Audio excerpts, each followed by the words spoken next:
Hello, I'm Dr. Luttrell, and this is the course introduction to English 1302, Writing and Rhetoric. In this video, I'm just going to go over some of the basics of the class, go over the syllabus. You will want to read the syllabus in this class, as in any class. That's usually the first thing you want to do to see what the basic policies for the course are, as well as like how your grade is calculated, what you're going to have to do, usually a timeline, general timeline about readings and assignments.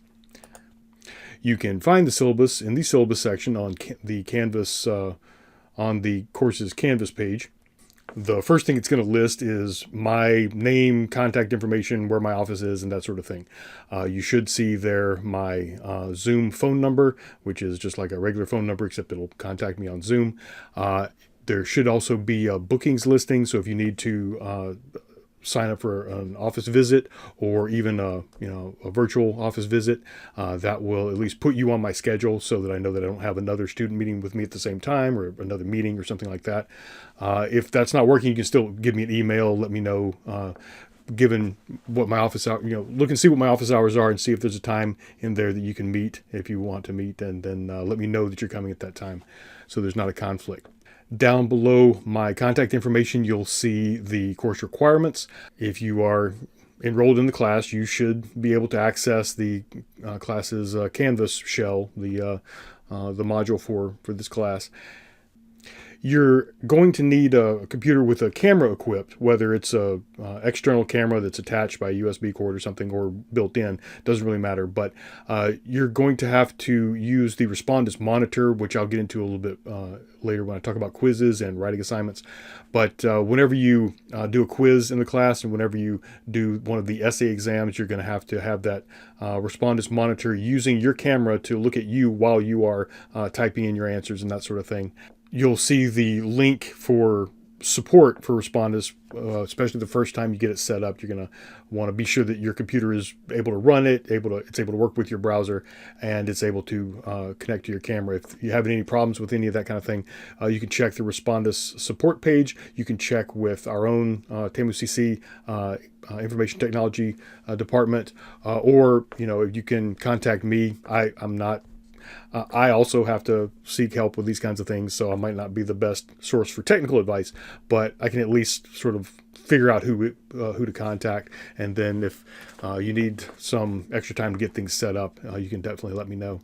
You're also going to need some sort of word processor. As a TAMU-CC student, you have access to Microsoft 365 or Office 365 that includes Microsoft Word, that includes PowerPoint and some other things.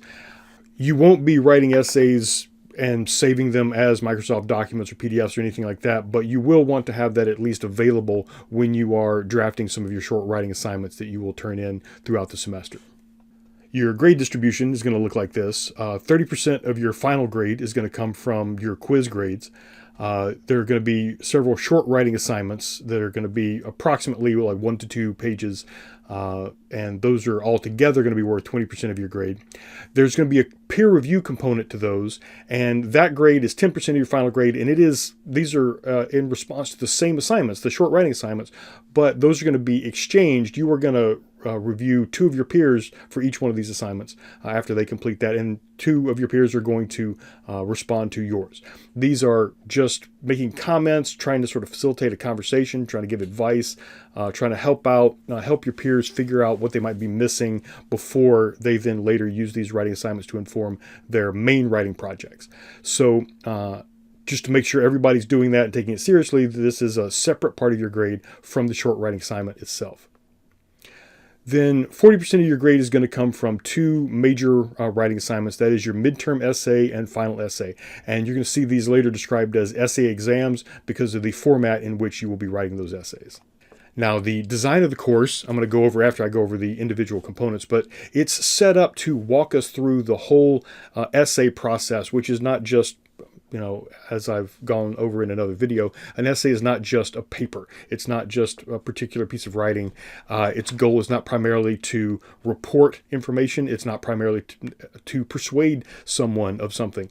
The primary goal of an essay is to get a large and complex mental picture of this thing that needs to be dealt with. We're going to talk about the rhetorical situation as one in which something needs to be done, and in order for it to be done, or at least there's a situation that needs to be responded to through some sort of action, and we have to communicate with other people about that situation so that we can organize and cooperate in that action. But first, we have to have a clear understanding, an accurate understanding of what that is. So that's going to mean understanding the facts of the situation. Is the situation real? Does it really exist? And if so, what facts can I point to? And are they... To be a fact, it has to be independently observable. It's not just take my word for it. So you're going to have to help your audience, your reader, find where the facts are. Then you're going to have to make sure that those facts are representative of this larger phenomenon. We don't just want to generalize on one specific thing and then overgeneralize and say, the sky is falling because this one thing happened. So obviously, this is we're gonna start off focusing on information literacy, like how do we know that something is true or not. That's going to mean getting into sources, figuring out what makes some sources better than others, what sorts of criteria we want to look for in a source of facts. But even once we have the facts, we're not ready to act on them yet. We make a whole lot of inferences from facts that we need to examine and be sure that we're making the right and most accurate inferences before we then decide on what to do in response to the facts. These different types of ways of looking at our inferences, the different types of inferences we make, are called points of stasis. I'll go over this in another lecture, but this goes all the way back to the ancient Greeks, who were looking at forms of rhetoric and trying to figure out, even though some parts of an argument might be right, other parts might be wrong, how do we isolate them, figure out what determines right and wrong in that particular type of inference. So the stasis of fact is also called the stasis of conjecture. This is whether or not something is true or not. Something is independently verifiable. But then, how do we describe it? Is it possible to describe those facts in a way that puts them in the wrong category or makes the wrong inferences? That is, we need to think about also the stasis of definition. What do the words that we're using to describe the facts mean? What other meanings might they seem to imply, especially if we use a word that's a little too broad to describe facts, that's going to lead somebody to misinterpret those facts.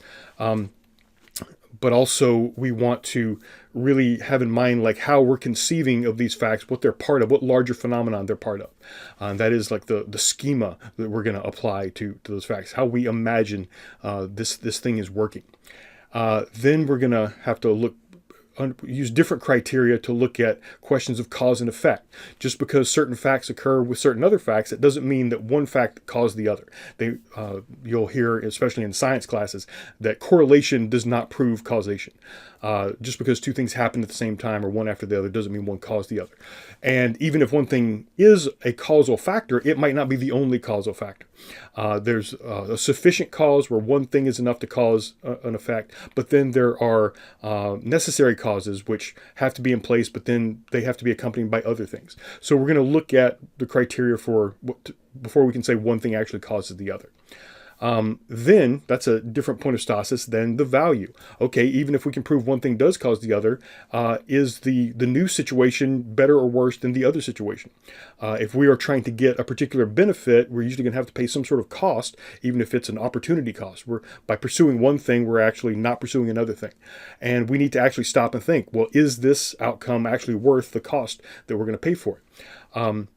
And then what sorts of things will we never give up? Like what sort of moral values do we need to think about? What sort of ethical values do we need to think about before we take an action or when deciding whether or not an action is necessary? And those different types of stasis are different than the final question, which is, okay, now what do we do? The stasis of policy, when we decide on a policy for an institution, we might be making a law, we might be making a rule, we might be, every sports league has to come together and agree on like what are the rules of the game. Every organization has to decide, okay, well, who's going to make the final decision for what the rest of the organization does.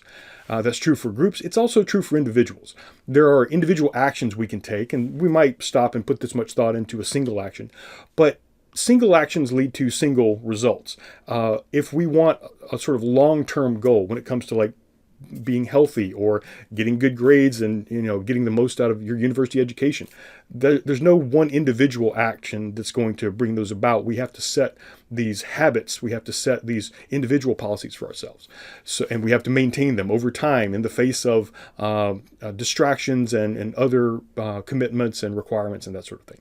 So each of these types of inferences that we make about a situation has its own separate criteria that makes it different than the others. So you can't, just because something is proven true, it is factual, doesn't mean that one thing is causing the other. It doesn't mean the thing is either good or bad or better than something else. Each of these, we have to answer each of these with different criteria. And the best way to really understand how to come to a particular issue divided up into these different points of stasis is to have a sample, a case study, a specific situation, broadly speaking, that everybody in the class will be coming to, researching, discussing in our discussing with each other, and then giving each other feedback in our writing assignments.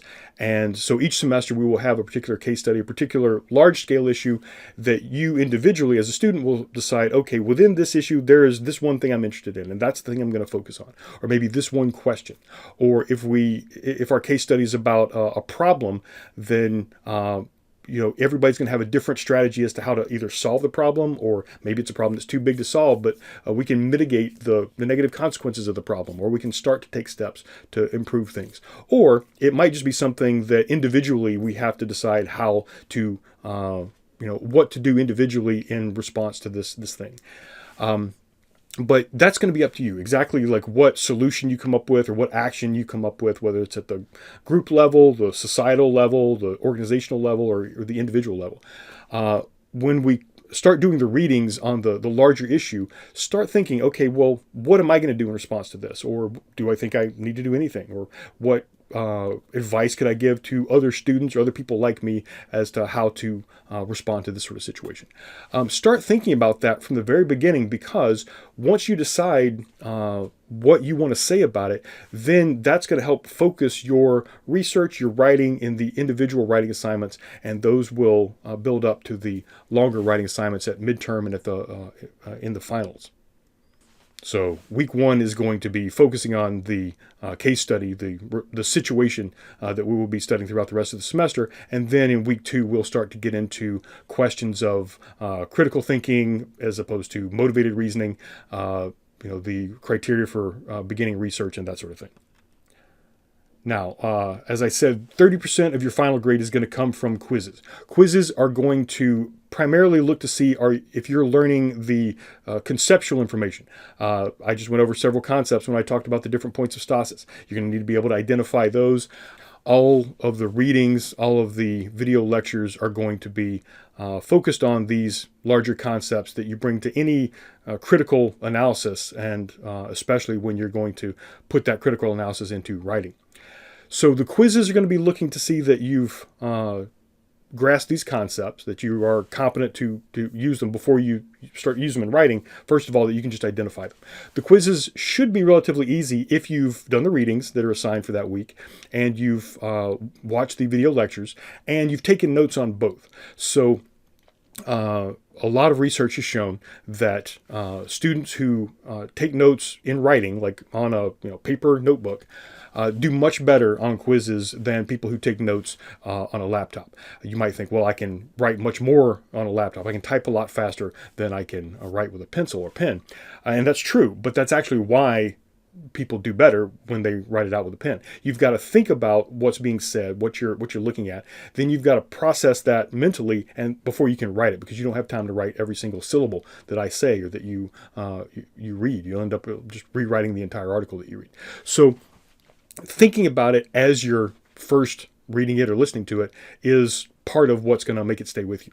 We're going to come to the concept of transactive memory. That is like, information I have that's not in my head, but it's outside. If it's in a computer, it's more likely to get lost. You might have it somewhere, but to actually have it in your head ready to use, it's going to be there a lot faster if you write it down. And this is also something that you're going to be able to use on the quizzes where you won't be able to use other things. As I mentioned, you're going to need the Respondus lockdown browser and monitor. These are going to be both built into the quiz itself when you log into Canvas to go take the quiz. But you're going to need to have it set up the first time. So the first quiz is actually, you're going to have an unlimited amount of time to take that quiz, and it's going to have a flexible due date, and that quiz is going to be entirely extra credit. That is because that's that's your opportunity to get used to how the quiz is going to work, and also to make sure that your equipment works with Respondus. So you've got a camera, Respondus can read it, and that sort of thing. So, but after that, all the quizzes are going to be 10 minutes, limited to 10 minutes. You can have 10 multiple choice questions about the previous week's concepts and from the readings and from the lectures. It may also include concepts from past weeks if they are relevant to the thing we're talking about that week. When you begin it, it's going to initiate that Respondus monitor. It's going to record your camera, and it's going to record what's on your screen. So you can't have you can't have the articles that we read for the week open. So, that would make it really easy to just do a text search. If I'm asking you about a particular term, do a text search of this long article without even reading it. You can find it and maybe figure out from the multiple choice list which one is the most accurate. But that's not actually going to be a test of your competence. That's just going to be a test of your ability to do a text search. So don't have anything like that open. The only thing you're going to be able to use when you take these quizzes, there should be nothing else on your screen other than the quiz, and there should be nothing else that you're engaged with other than possibly a paper notebook. If the way the AI that's in Respondus works is it will record your video, and it will notify me if there's any strange behavior, like if you have your phone and you hold it up to the screen, because there are apps out there that will use AI to read a multiple choice test and then tell you which answer is correct. If you do that, it's going to flag your quiz. I'm going to get that notification. I'm going to watch the video at the point it says something problematic happened, and I'm going to determine, okay, if you held your phone up, then that's going to be a 0 for the quiz. So just be sure that you're not going to be disturbed. If you have a message or something on your phone, just set it aside until you're done with the quiz. If somebody else comes in to talk to you or something like that, be sure you let them know, like, okay, not right now, I'm taking the quiz. I don't want it to look like you're helping me with my quiz. But the one thing you can do, again, is have a paper notebook. And if I get the notification from respondents that you were doing something that you shouldn't, and I go and look at the video and I see that you're using a notebook, that's fine. That won't be a problem. So I'll have final say before any kind of there's any kind of issues with potential cheating and that sort of thing. There will also be several short writing assignments. These, I think I've got in the description here that they will be each week. They're actually going to be about every other week because these writing assignments are really going to be focused on the individual points of stasis. There's going to be one that's going to be focused on the rhetorical situation, where you describe what you intend to focus in on that the classes, like case study, rhetorical situation. Then there's going to be your assessment of the available and relevant facts, and then there's going to be another writing assignment that's about defining terms and defining the question or the problem, and so on. So that's probably going to be about every 2 weeks. These are going to be relatively short. It might just be the equivalent of like 1 or 2 Microsoft Word pages. You can upload a Word document or something like that, or you can enter the text directly into that assignment. There's 2 things I recommend you do not do. Well, one you definitely can't do, which is just put a link, like if it's Google Pages or something like that. If it's Google Docs or something like that, if it's on the cloud and you just put a link to it, that's not going to put your writing in the assignment. So that's not going to count for anything. I'm not going to be able to see it. The peers in your class, they're going to do the peer review. They're not going to be able to see it. So don't just put a link there. You actually have to upload a document or put the text directly in the text box. Now, one thing you probably shouldn't do is write the entire thing in the text box. That is because once you've written like 2 or 3 paragraphs, if you accidentally hit the back button or you accidentally click on something or for some other reason you navigate away from that page, you could lose everything you've just written. So I highly recommend you use Microsoft Word or some other, even Google Docs or something would be fine, to write out that assignment and then copy and paste it into the short writing assignment. I want to emphasize this is only on the short writing assignment. You are not going to be able to do this on the main essays, but for the short writing assignment, the safest thing to do is to write it out on in another document and then copy and paste it. Now, some of these assignments might incorporate AI for something like helping you brainstorm. Like I might write a prompt and leave something blank that you will fill in. And so you would take that prompt, copy the whole thing, paste it into ChatGPT or Claude or Copilot or something like that, and then customize it to fit your research. And it might, I'll write the prompt so that it will generate a conversation. It'll start asking you questions, and then you respond to that question, and it will respond to your response and sort of build this short conversation. Things like that, I'm going to try to incorporate more. AI is evolving. It has the potential to do this really well, but in practice, so far it's had mixed results. So I might not have any of these at all. I might have several of them. But as it gets better at having these conversations, as it gets better at augmenting research, we'll use it more. But when it just sort of responds with vague suggestions and that sort of thing, and really when it writes essays for you, they're just not very good. Eventually they will be someday, but the goal here, when there is going to be an AI incorporated into the assignment, is not to have it write anything for you, but to prompt you, to question you, to get you thinking, or even to just direct your research to somewhere that you might not have thought of. It's going to be really good for that. If you're looking for data that is, independently verifiable, but it's not in an academic journal or something that takes, months or years to get peer reviewed. If it's some data that was just gathered in the last few weeks, you might not know where to go to find that, but an AI might be really good at pointing you to that data. That would be a good way to find that, but you're not going to use the AI as the source of the data. The AI is not a source. You can't cite it. I mean, you actually can cite it, but it's just sort of like asking somebody and that person telling you, well, I heard these were the facts. Okay, that's not a reliable source. Even if it's a really smart person, you want to actually find the source. And the AI might help you, but it's not going to be the end source that you use. But even that, be sure to read the assignment carefully, because I might say there is no AI use permitted here. And even when there is AI use, just be sure that you're not using anything the AI generated to represent your own writing. If in one of those cases where I assign AI and you're going to copy the prompt and then have a conversation back and forth, you would copy the entire thing and make it very clear, this is what the AI said and this is what I said in response to it. Make sure that whatever is assigned for you to write, that it is you doing the writing. Of course, we have a whole suite of AI detection tools and things like that available, and I hate to have to use them, but hopefully you sort of get, we're really going to be looking for ways to use this as a tool, but not let it replace your thinking, because that is the real threat here. Not just to, your participation in the class, but to you as an individual thinking human being who wants to have something to say in the world at some point and be relevant. You don't want someone else, and you don't want something else doing your thinking for you. So each writing assignment is going to look something like this. You'll see the instructions for what I'm asking for, and then you will respond with a page or two about your particular focus. Then when it comes to the peer review, this is going to happen after the writing assignment has come due and everybody's turned theirs in. Then it will switch over to the peer review phase. Then at that point, you will be assigned 2 other people. So if you go back into that assignment, you'll see that there are 2 other names there. And when you click on those names, you will see what they have written for that assignment that you just turned in that previous week. And so the week after a writing assignment, this is why there's writing assignments are only going to be every couple weeks at the most, because the following week is going to be the peer review point. And again, this is 10% of your final grade, so you definitely want to take this seriously. Don't forget to do these peer reviews. But they're also I'm going to give you some instructions, some like things to look for when you are giving feedback to your peers.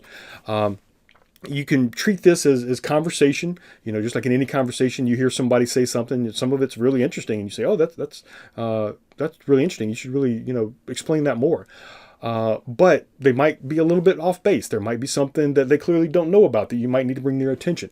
Anything you can say anything you can comment, just like in a face-to-face conversation, that will help this person better make the point they're trying to make, better understand the issue they're trying to describe. Anything like that you can bring to their attention. Also, any of the concepts from the classes they seem to be missing. If somebody's writing about the facts they've gathered, and a lot of the sources they're describing are just, well, I read in on this website that is just kind of clickbait, that these facts were facts. And you might want to point out, actually, those aren't facts. That is a description of another source. You want to go find that primary source. If they don't seem to understand what a primary source is, you might need to point that out. So make sure that they understand what they're doing as far as like what the class is asking of them, and that issue to the best you can. You don't have to give them a grade. All you have to do is make comments. And the more comments you make, the better. But also keep in mind that critical comments help. Polite, civil comments, but if you just say like, hey, good job, that was great, that doesn't actually help much, especially if it's not great. It might make them feel good, but these writings are actually preparing you for the midterm essay exam and the final essay exam. So you want to make sure they've got all their bases covered, they understand what the assignment is, they understand the concepts and the criteria for each type of stasis. Okay, then the midterm essay, that'll be, I think, week 8. And then the final essay. I'm calling these essay exams because you are not just going to write a 5-page essay in Microsoft Word and then save it and then upload it. Because obviously you can, it's too easy to have AI like write an essay for you. Again, it's not going to write a good essay, but it'll write, something.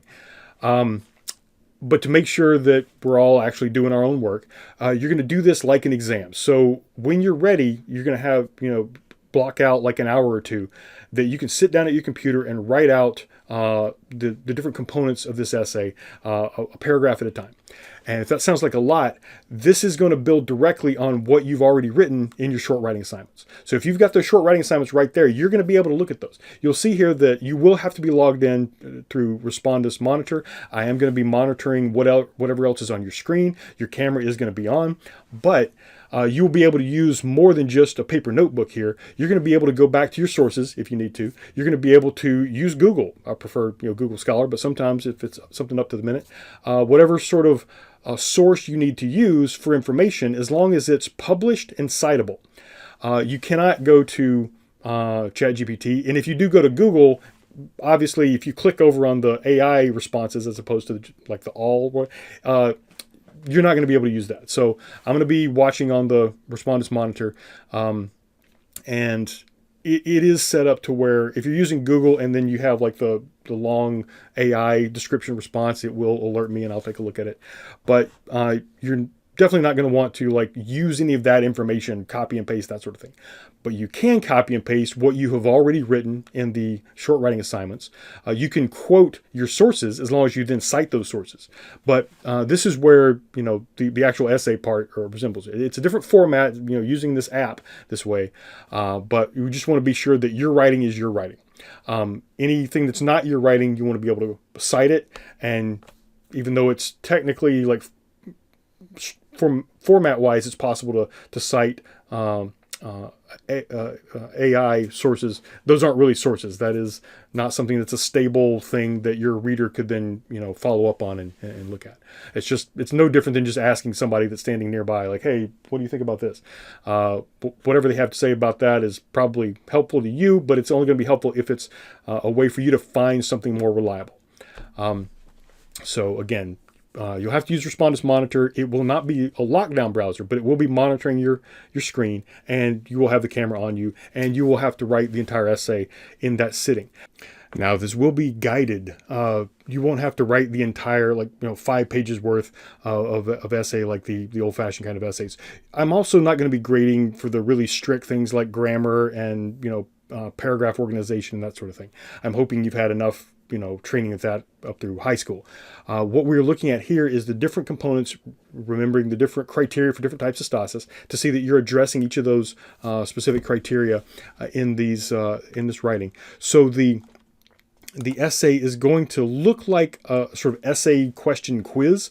There's going to be the lengthy instructions at the beginning, and then there's going to be a specific prompt for the first paragraph. That'll be, maybe it might be like an introductory paragraph that also establishes a rhetorical situation by pointing to specific facts. So I'm going to, tell you, okay, you've done this research already for your short writing assignments. Now here's where you put a paragraph describing that for a reader in this text box. And there is a text box here. You will need to use that. So you can, again, you can probably use a word processor like Word, write that paragraph out and then copy and paste it, but you cannot use something that you have already written. So I want to make sure that nobody's like, already generating some sort of text before you even start the essay and then opening it up and just like copying and paste it right there. We're going to be, the time it takes you to compose an answer is going to be something that's recorded by the Respondus monitor as well. So just be sure that you are writing it at that time. Again, it's something you're already familiar with, that you've written about before, but you also can, when it does alert me about a short time, if you're just copying and pasting something from your previous writing assignments, that's fine, but it's probably going to need some rewriting. You're going to need to use transitions and reorganize it to make it specific to this prompt. You don't want to assume that you're just writing this for me. Don't treat it like a test. Treat it like an essay that someone else is going to read. So you have to explain things to them basically for the first time, even though you've written about it already. And there's going to be, multiple text boxes, each of which is going to have its own specific prompts. And if you were to take the text that you enter into all of these and put them all together, that would be an essay. That would be the usual like long essay. It's probably not going to be like the equivalent of 5 pages. It's going to be more like 3 pages. But that is because of the format and the fact that we have to have you sit down and write it all at once. You will have a lengthy amount of time to do it, but you're going to need to set aside that time. Be sure that you're not disturbed. Be sure that you've got a reliable internet connection for that time, but treat it like any other significant exam. But what you're actually writing in the exam, put it all together, would be an essay. Okay, so each week you're going to see something like this. You're going to see the week. Usually there will be something like week 2 will be focusing on critical thinking as opposed to motivated reasoning, and we're going to learn about the difference. You can do some readings. You're going to watch some lecture videos where I'll kind of describe the readings and put them in context and talk about these other concepts and principles. All of that's going to be in the section that'll say like readings and assignments. So you click on that, you'll see a list of the readings. They're all going to be articles that you can access for free online. You should never have a paywall that says you have to subscribe to this site or this magazine or newspaper or whatever. If you do get that, let me know. I've got PDFs up there for the things that are not accessible for free that way, but you definitely don't have to spend any money to. You shouldn't have to. If it is asking you to, let me know. We'll find a way around it. But do those readings, watch those videos, probably in the order that they're listed. I'm going to try to order them so that they make the most sense. Then, once you've done all of that, you're ready to take the quiz. The quiz is going to be, again, multiple choice, focused on that week, but also might include relevant concepts from past weeks. Then there's going to be a short writing. You'll see that down there at the bottom as well. If that week we're doing a peer review of the previous week's writing, you will actually have to go back to the previous week to access that. So the entire semester is set up like this. This week 1, we're going to introduce the rhetorical situation that we will be focusing on, like, artificial intelligence and its impact on education or something like that. You will, have a lot of readings to sort of get familiar with several specific questions or facts or an event or something like that. And you will whatever your response is to that, like you think, oh, okay, here's how I would solve that problem, or here's how I would prepare for this potential occurrence or potential problem. Start thinking about that then. Then in week 2, we're going to describe the rhetorical situation as a concept. What is it? How is it different than just like, information that you would put in a report or something like that, or, persuasive writing that's just to sell a product or something like that. The rhetorical situation is something that requires someone else's attention because a group effort, group response, or response from someone else is necessary. Otherwise, we wouldn't have to talk about it. We're going to focus on that as a concept in week 2, and then we'll use the case study as an example. Then week 3, we'll look at the difference between motivated reasoning and critical reasoning. We're all very good at motivated reasoning. That's learning more about that is only going to be something we're going to do in order to show that motivated reasoning isn't the best way to be accurate. It's not the best way to find the best, most helpful thing to do, but it is something we're naturally good at. That's actually a problem. So we have to learn how to dial that down and do the difficult work of critical reasoning. Critical reasoning isn't just being critical of ideas that are new to us or unfamiliar that we disagree with. Critical reasoning means, what if I'm wrong? How would I think I'm right, but what can I do to find out if I'm wrong? That's going to be a skill that is going to help you in all pursuits, obviously not just writing, but writing is one of those places where we can actually use the writing process itself to do the critical reasoning. Then we're going to spend 2 weeks talking about the stasis of fact. That is, how to vet sources, how to compare one source to another and decide which one is more accurate. Then we're going to still the next week talk more about facts, but we're going to talk about the difference between specific data, individual instances, and then how do we generalize. So if we're looking at a scientific study that looked at 200 people that participated in the study and then made generalizations about human beings generally, okay, that's a big jump. But we have to generalize in order to really function in the world. We have to take something that happened in the past and use it to decide what's going to happen in the future. And the future isn't always going to be like the past. The next thing we come across isn't always going to be like the last thing. So we've got to be able to decide what's representative, which facts are representative of this future situation. Then we'll move on to the stasis of definition. Obviously, the word definition makes us think of like dictionary definitions. That's part of it. We're going to want to use specific words that really focus our readers and our own attention on some specific data that, or leave out other things that aren't relevant. But then those words actually conjure up our models about how things in the world work, that is our schemas, and we're going to want to really look at those schemas and decide, is this actually the thing I want to conjure in the mind of the person I'm communicating with. After that, we're going to have the week 8 midterm essay. So that's going to require you to sort of remember, here's my rhetorical situation, the thing that I'm focused on. Here are the facts that I've gathered in my research. Here's how I want to define, the terms I use to describe the facts, but also define the problem, define the question. And that is what you're going to write about in that essay. And the prompts in that essay are going to guide you through writing, again, about what you've written about already. Notice the icons there, the little page with the pencil in front of it. That is in week 3 and in week 5 and in week 7. There's going to be short writing assignments due. In week 4, that little person commenting on the paper, that's the peer review stage. So that's going to be peer review. In week 4, you're going to be reviewing what your peers wrote in week 3. And then in week 6, you're going to be reviewing what your peers wrote in week 5, and so on. The week 8 is probably going to be maybe the only week where you have something that's not due on the following Monday. Your midterm essay is going to be due on the following Monday, but I'm probably going to make that peer review due on Wednesday. That way you get feedback in time to incorporate it in your midterm essay, and your peers get feedback in time to incorporate that in their revised version of the question of definition for their midterm essay. Then after week 8, week 9, we're going to talk about cause and effect. That is, again, the schemas. In this case, we think about how things work, usually in terms of very simplified models of cause and effect. Then in week 10, we're going to continue to talk about cause and effect, but we're going to look at the scientific method where we say, is this repeatable? Can I separate correlation from causation and say that, yes, not only are these two things correlated, but this thing actually is causing the other? We're going to talk about control groups and experimental groups and things like that. Things that you'll probably also be learning about in any intro to science class when you talk about scientific methods. But that process is not limited to science. It is something we want to do in all of our thinking wherever possible. Then week 11, we're going to talk about the stasis of value. That is comparing like costs and benefits, determining a goal, asking ourselves, is this actually worth what it would cost, or the effort, the money, the resources, the missed opportunities. And then in week 12, we're going to talk about moral values. Moral values are the kind of thing we might not think we need to really examine the way we would examine, scientifically, like cause and effect. And it's not. It has a completely different type of criteria.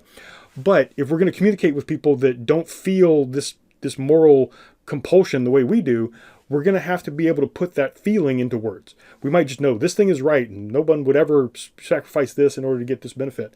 But just because I feel that way doesn't mean other people will feel that way. So I need to understand, okay, other people have values. They're going to be the same values basically, but we prioritize them differently. Some people we all value freedom and we all value safety, but sometimes there's a situation like where we have to give up some freedom in order to be more secure. We get on an airplane, you have to go through things you wouldn't have to go through if you were on your own, but we're usually willing to give up a certain amount of freedom in order to be safe, but how much is going to differ from person to person. Other people might not be willing to give up as much freedom, or they might not be willing to give up the safety for the freedom. So we all have the same basic goals. When it comes to deciding which ones are more important, that's where we really need to start thinking about how to put our values into words and also understand the values that other people have that I don't feel as easily as I feel my own. And then we'll come to the last point of stasis, that is the stasis of policy. We'll talk about individual policies. How do I take this, decide what this long-term goal is and realize that I need to not just do this one thing this one time, but create a new habit, create a new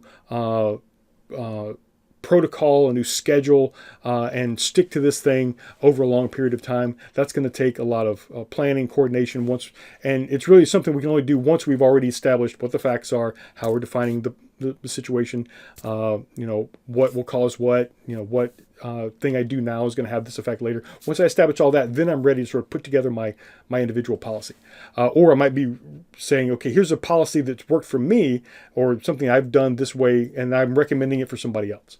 Or it might be for institutional policy. That is, I might be, you could propose a bill to go before Congress to become a law. That might be a bit complicated. It might be a bit of a long shot. But you could also tell your university organization that you're a part of, hey, we should start doing things this way, and here's why.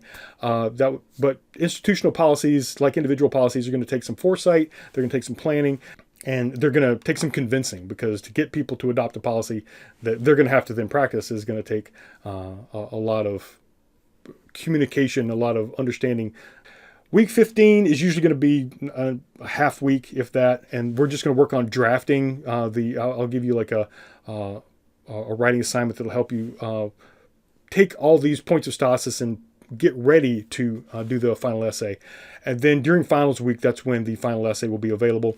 Just like the midterm essay, it's going to give you several prompts, and then below that's going to be a text box, and then you will write out each paragraph to meet the criteria of that point of stasis or introduction, conclusion, that sort of thing, all in one sitting for that essay exam. I know that's a lot. We're going to take it step by step. You're going to see instructions each week. On Monday, there's going to be the schedule of readings and assignments for that week. Do those readings, watch those videos, then take that quiz. And the writing assignments, when they appear, they should be self-explanatory. They will probably only make sense if you've done the readings already. So if I start talking about like empirical data or primary sources versus secondary sources in the writing assignment, just know that if you don't know what that is, it's probably something I covered or that the readings covered in the readings and lectures for that week. But if we take it a step at a time, it should be intuitive and easy enough, and it should be very manageable. However, if you get behind, that's where it's going to get difficult, because if you've skipped the readings, if you weren't really paying attention during the videos, if you weren't taking notes, you're going to start to hear terms that you don't know how to interpret. That is because you miss the description of it. You're going to maybe misunderstand some of the criteria for the essays. And of course, if you're not turning in these short writing assignments, you're not going to be ready once you sit down to do one of the essay exams. You're not going to be ready to sit down and just write the thing out as you would be if you'd been practicing it through these past assignments. So do your best to keep up. Let me know if you have technical problems. Let me know if you have other kinds of issues. Usually there's something we can do to make sure things work out, but just try to take it a step at a time. Try not to get behind. And let me know anytime you have any issues, concerns, comments, technical problems, and if things are missing on Canvas that you think should be there. If I'm late in posting the quiz or something like that, I'll usually say, like, I haven't posted the quiz, or I'm going to post it on this time. And if it's not there, then I might think it's there. See, too often I forget to check one of the boxes that is kind of like off to the side that makes the thing available. So if you have any questions, it's probably not you, it's probably me. Let me know this thing is missing, or this thing won't let me enter something into it. Any kind of issues like that, let me know as soon as possible, and I'll get to you. I'll get to that issue as soon as I can. So I'm looking forward to seeing what you have to say, what sort of insight you can provide on our case study. So now you can move on to week 1 and begin the readings and assignments if you haven't already.